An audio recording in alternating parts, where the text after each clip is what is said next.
নমস্কার, আমি দিব্যেন্দু। ইন্ট্রাজিও চ্যানেলে আপনাদের স্বাগত। দেশের রাজনৈতিক পট পরিবর্তনের সাথে সাথে ইতিহাসের পাঠ্যক্রমেরও বেশ কিছু পরিবর্তন আমরা দেখতে পাই। এটা কম বেশি সব দেশের ক্ষেত্রেই হয়, কিন্তু গোটা দেশের ইতিহাসটাই বদলে ফেলা যায়। যেমন হয়েছে আমাদের বাংলাদেশে।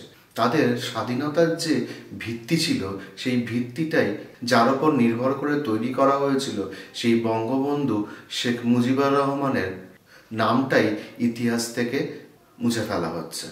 কীরকম?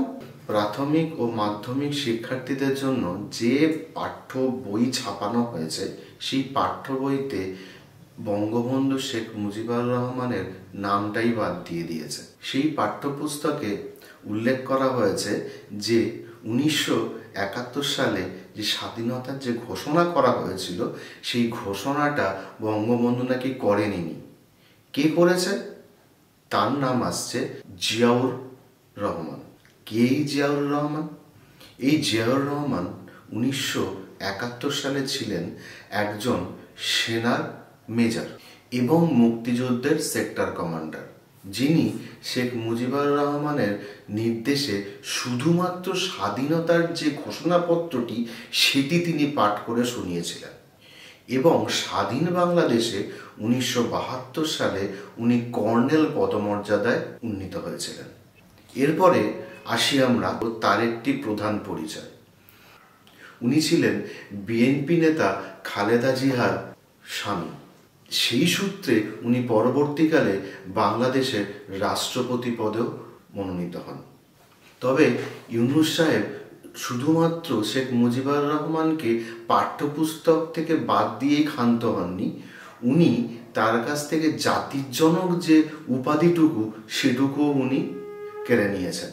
বর্তমানে বাংলাদেশের শিক্ষাবিদ ও গবেষকরা এটা মনে করছেন যে ইতিহাসের যে পাঠ্যক্রমের যে ভার, সেটিকে লাঘব করার জন্য ইতিহাসের বই থেকে এই শেখ মুজিবুর রহমানের যে তার যে স্বাধীনতার যে গল্প, তার যে স্বাধীনতার যে ইতিহাস, সেটুকু বাদ দেওয়া হবে। গবেষকেরা এই সিদ্ধান্তে উপনীত হয়েছেন যে শেখ মুজিবুর রহমান যে ওয়্যারলেসে যে বার্তাটি পাঠিয়েছিলেন, স্বাধীনতা ঘোষণার যে বার্তা, সেই বার্তাটি আসলে কোনো বার্তাই নয়, এটি একটি মিথ্যে রটনা। কারণ তার সপক্ষেরা যুক্তি দিয়েছেন যে তিনি তখন পাকিস্তানের জেলে নাকি বন্দী ছিলেন, ফলে তার পক্ষে কোনোভাবেই এই বার্তাটি দেওয়া সম্ভব নয়। তাই জন্যে ইউনিশ সরকার ও তার পরিষদ মণ্ডলী এই সিদ্ধান্তে উপনীত হয়েছেন যে কোনোভাবেই শেখ মুজিবুর রহমানকে আর বাংলাদেশের ইতিহাসের কোনো পাতায় স্থান দেওয়া যাবে না, এবং তার জাতির জনকের যে স্বীকৃতি, তিনি যে স্বাধীনতার জন্য যে কাজ উনি করেছিলেন, সেই সব কিছু থেকে তাকে বাদ দেওয়া হবে। আপনারা কি মনে করছেন? কমেন্ট করে জানান। স্বাধীনতা বা 1971 সালের ঘটনা নিয়ে আমাদের পড়ে থাকলে হবে না, আরও কিছু গুরুত্বপূর্ণ জিনিস আমরা এখানে দেখতে পাই। কি কি? এটা সেই স্বাধীনতা যে স্বাধীনতা পাওয়ার জন্য পূর্ব পাকিস্তান পশ্চিম পাকিস্তানের সঙ্গে লড়াই করেছিল, আর সেই স্বাধীনতার লড়াইতে বঙ্গবন্ধু শেখ মুজিবুর রহমান যেমন ছিলেন, তেমনি জিয়াউর রহমানও ছিলেন। এখন স্বাধীনতার ঘোষকের নাম পরিবর্তন হচ্ছে পশ্চিম পাকিস্তানের মদতে।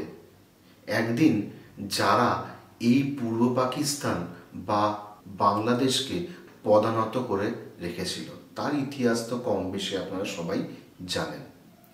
গত 5ই আগস্ট 2024 ঘটনাও কম বেশি আপনারা সবাই জানেন। শেখ হাসিনা বাংলাদেশ ছাড়ার পর মুহূর্ত থেকে আস্তে আস্তে বাংলাদেশ এক উত্তাল দেশে পরিণত হয়।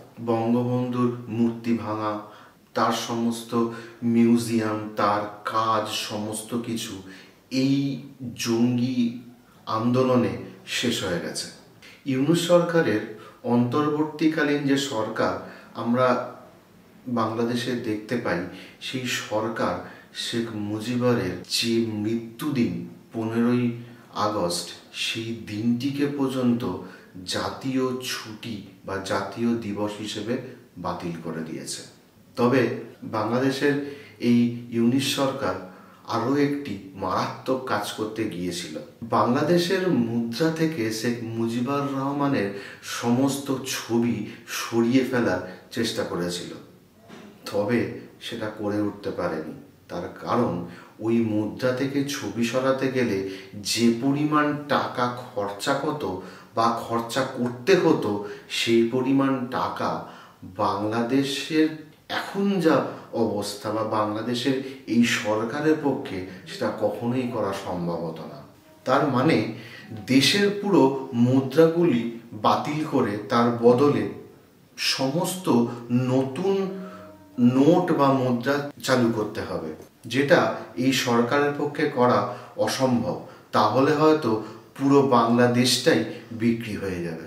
আপনারা কি মনে করেন, বাংলাদেশের এই যে ইতিহাস বদলের দুর্দমনীয় প্রচেষ্টাকে আপনারা কি সমর্থন করেন নাকি সমর্থন করেন না? আপনারাও আপনাদের মতামত কমেন্টে লিখে জানান।